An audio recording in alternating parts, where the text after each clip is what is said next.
Le Mangekyo Sharingan est un œil puissant, mais ce pouvoir pèse énormément sur l'utilisateur. Plus vous utilisez vos yeux, plus vous perdez votre capacité à voir, ce qui signifie que l'utilisateur finira aveugle à un certain moment. Cette grosse contrainte ne semble pas atteindre un personnage en particulier. Kakashi no Naruto Shippuden se sert énormément de son Mangekyo. Il subit certes des effets secondaires, mais ceux-ci n'ont aucun lien avec la perte de la vue.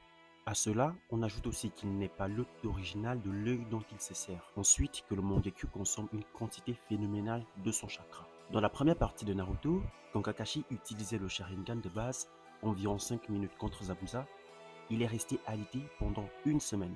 Dans Naruto Shippuden, il s'adapte un peu plus et commence même à utiliser le Mangekyo Sharingan et bien évidemment, il en dépend beaucoup.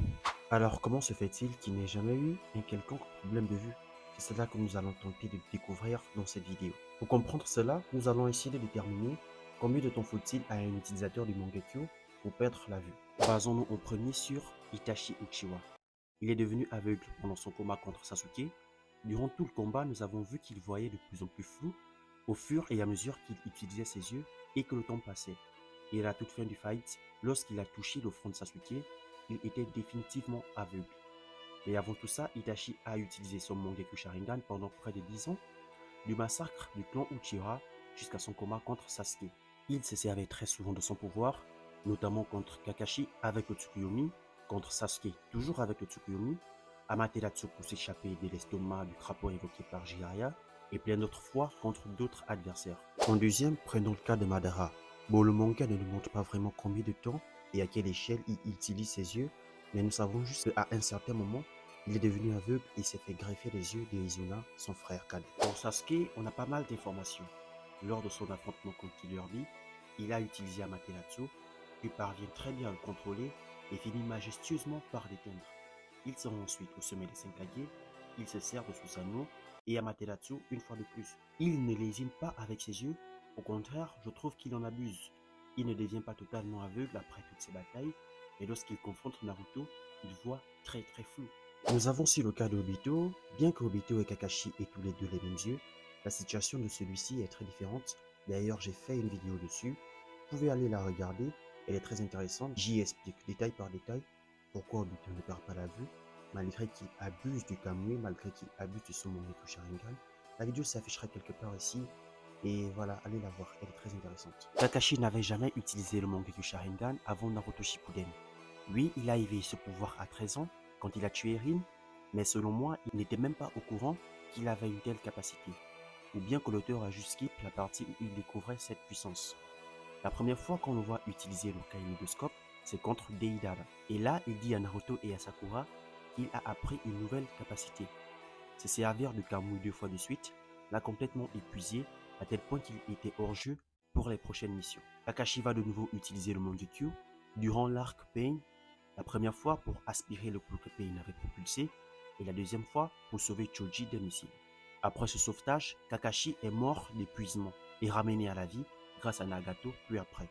Et même après son retour du monde des morts, il ne semble pas perdre une petite once de lumière dans son Mangekyo. Il va utiliser son Kamui une fois de plus pour sauver Danzo d'une flèche tirée par le Susanoo de Sasuke. Il recommence à utiliser son Mangekyo que pendant la 4e grande guerre ninja. Et là, il spam sans se soucier des effets secondaires. Il a même tenté le Kamui, oui, je conjugue le mot, la tête de Gedomazu. Il utilise Kamui contre Obito et contre Jubidara. Et lorsque Gai a affronté Madara et Kudo, Minato, Lee et Kakashi se sont associés pour élaborer un plan. Et c'est à ce moment-là que Kakashi déclarait qu'il commençait à voir flou et qu'il ne pouvait pas Kamui les sphères des vérités à une certaine distance. C'était la dernière fois que Kakashi utilisait son Mangekyo, puisque son œil lui avait été arraché par Madara. Et bien le fait qu'il commence à perdre la vue à ce moment fait sens, puisque pendant cette courte période de la guerre, il a spammé Kamui. Et il est tout à fait normal, à un certain moment, il commence à voir vraiment très flou. Tout comme Sasuke, rappelons-nous, lors de ses combats au sommet des 5 Kage, il a abusé de ses yeux et a fini par commencer à voir très flou, voire devenir presque aveugle. Pour donner une réponse au sujet de cette vidéo, je pense que Kakashi n'est pas devenu aveugle tout ce temps parce qu'il utilisait une seule technique de son Mangekyo Sharingan, à la différence de Sasuke ou Itachi, qui eux pouvaient aller jusqu'à invoquer Susanoo et toutes les autres techniques de leur petit. En des mots plus simples, Kakashi n'utilisait que le Kamui. Il utilisait ni Susanoo ni autres techniques liés au Mangekyou Sharingan, ce qui était le cas de Itachi ou de Sasuke par exemple. Et je vais rester en train de répondre à une autre question. Pour ceux qui se demandent pourquoi l'œil de Kakashi n'a pas perdu la vue lorsque Obito l'a récupéré, si vous vous rappelez, pendant le combat contre Kaguya, eh bien je me dis que c'est parce que, en tout cas, vous trouverez la réponse dans la vidéo sur Obito. Quand Obito a pris l'œil de Kakashi, vous comprendrez pourquoi cet œil a continué de très bien voir et à très bien s'exécuter. Dans la vidéo de Obito, vous comprendrez, il y aura le lien juste en dessous de la description, ou bien il s'affichera quelque part ici. Eh bien, merci à vous d'avoir regardé cette vidéo. N'hésitez pas à mettre en commentaire pour me dire ce que vous en pensez. Si vous avez des arguments contradictoires, n'hésitez pas à le dire. Ça ferait toujours plaisir. On se capte pour une prochaine publication. Et vous guide la passion.